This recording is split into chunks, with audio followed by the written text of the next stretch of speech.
अस्सलाम वालेकुम नाजरीन, ब्रेकिंग न्यूज़ शामिल करते हैं हमारे CEO राना शकील अहमद की रिपोर्ट के मुताबिक। फैसलाबाद मामूली तल्ख कलामी पर ताजर को बदतरीन तशद्दुद का निशाना बनाने वाले मुल्ज़मान गिरफ्तार। नाजरीन, ब्रेकिंग न्यूज़ देते जा रहे हैं हम आपको अपने चैनल से।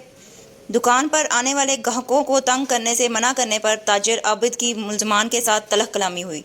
मुल्ज़मान ने पिस्टल और डंडों से बदतरीन तशद्दुद करके आबिद को शदीद ज़ख्मी किया। SHO थाना कोतवाली अरसलान बारी ने कार्रवाई करते हुए मुल्ज़िम असद, इरफान और हारिस को गिरफ्तार कर लिया। केस की तफ्तीश मेरिट पर मुकम्मल करके मुल्ज़मान को अदालत से सख्त तरीन सज़ा दिलवाई जाएगी। कानून हाथ में लेने और शहरियों पर तशद्दुद करने वाले अनासर के साथ कोई नरमी नहीं बरती जाएगी। CPO फैसलाबाद।